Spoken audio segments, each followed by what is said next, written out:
BOA 还有其他美国银行账户现在能开户吗？美国的反洗钱系统极其敏感和准确，电话、地址都可以直接填写中国的地址，完全不会有欺诈开户的嫌疑。大家好，欢迎回到我的频道。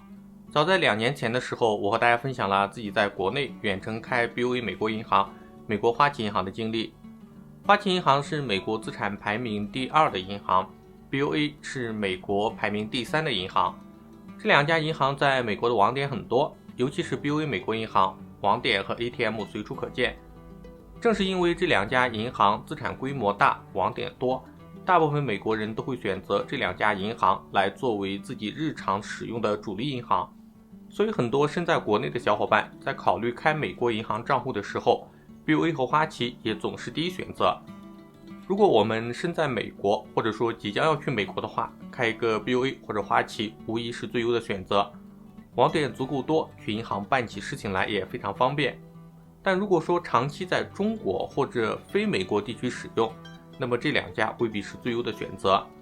大银行最大的优势就是规模大，不缺客户。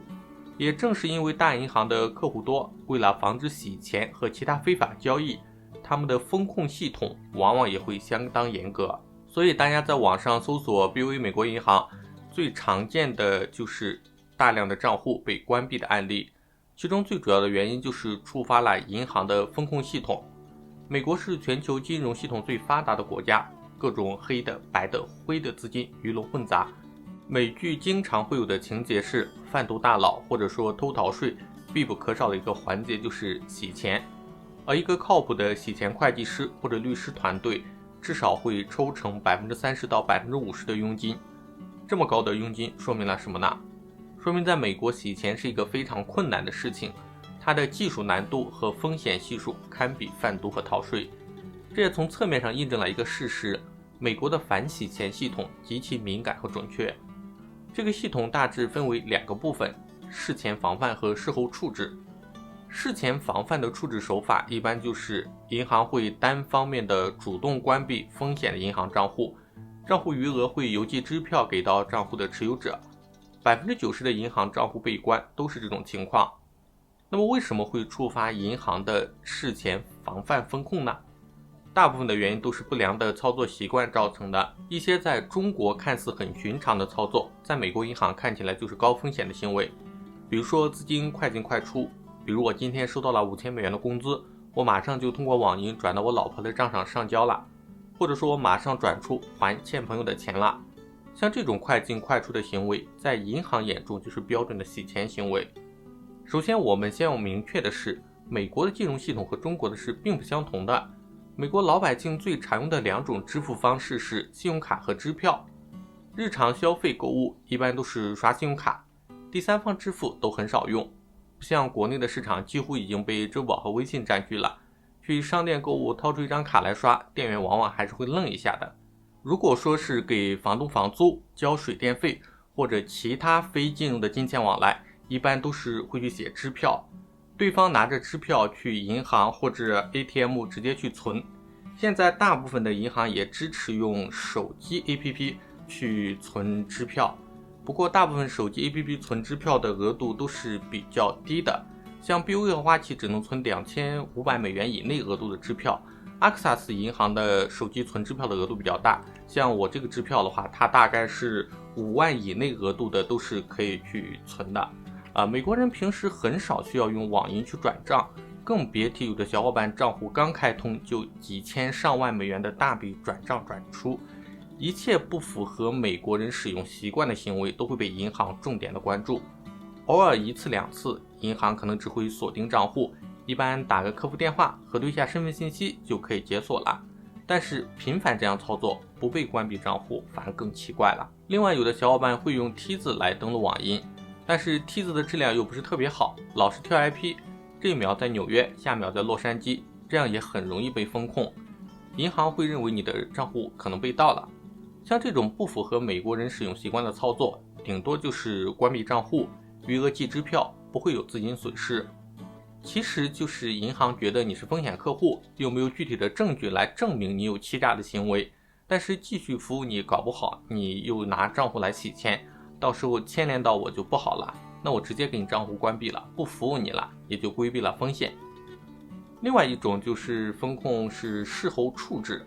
这种相对而言就比较严重了。首先，账户是直接不能使用了，里面的资金会被冻结，不能提取也不能使用。查询账户流水一般都会有这样一个提示，这种其实就是被司法冻结了。冻结的原因一般有2个，有可能是开户的银行经理那边出了问题，被银行或者司法部门认为是欺诈开户的嫌疑，主要原因是多个人使用同一个家庭地址开户，或者干脆就像前段时间的新闻那样，银行经理直接被起诉了，他手下开的账户也受到了牵连。另一个原因就是收到了风险账户的钱被风险关联了，这种情况只能走诉讼程序才有可能解冻账户拿回资金。那么 BOA 还有其他美国银行账户现在能开户吗？还能安全的使用吗？其实自从看到大量的 BOA 账户被关停，资金被冻结之后，我自己也是捏了一把冷汗。我们人在中国，远程使用 BOA 账户确实是有很大的风险， IP 变动、电汇转账确实都有不可控的风险，所以我的账户从来不放很多钱。一般资金到了美国的银行账户，我都会直接转到我的德美利证券账户，因为我的德美利证券账户是自己在官网申请的，用的是国内的身份，地址也是国内的地址，几乎不可能被风控关闭账户。我使用这个账户有4年了，非常的稳，而且也没有任何一个小伙伴反馈自己的德美利证券被关闭账户。所以如果目前自己的 BOA 美国银行账户还有大量的资产，建议转入美股券商账户，仅留一小部分的资产在账户维持。目前批量被关闭账户冻结资金的也只有加州的 BOA 银行会这样，比如我这边开户的纽约地区的 BOA 银行，或者其他如美国的花旗银行，目前都还没有小伙伴反馈被关闭账户。所以大家也不用因为个别地区和分行的行为就认为这条路完全断了，但是毕竟也有这种远程地址代开还是有风险的，所以我一直在找能够支持中国大陆身份直接开户，而且风控比较松的美国银行账户。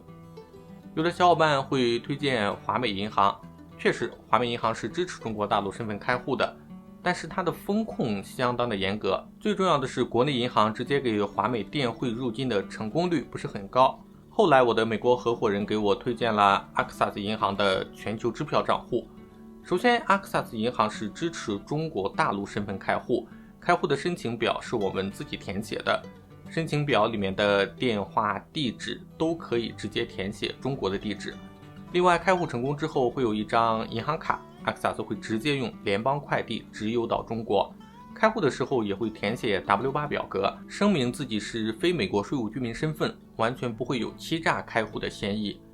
另外中国大陆的银行也可以直接电汇到 Axas 的银行账户，比如我自己用中国工商银行的手机 APP 操作，2个工作日就可以到账，手续费也只要40人民币。在使用了 Axas 银行半年之后，我逐步把自己的主要资产都转移了过去。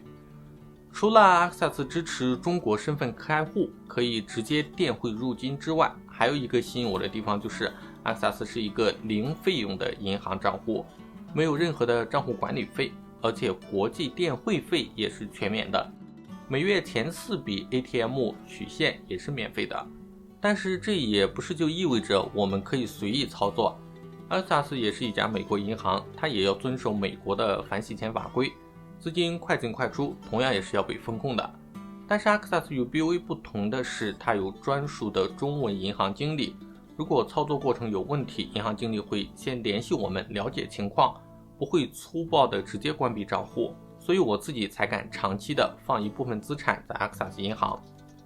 如果大家有其他可以直接大陆身份远程开户的银行，欢迎在视频下面留言分享。如果想要进一步了解 Axas 银行开户，可以通过视频下面的联系方式找我咨询。觉得本期视频还不错的话，欢迎点赞、订阅、分享，这会对我有非常大的帮助，也会鼓励我做更多的视频，帮到更多的人。那我们下期再见。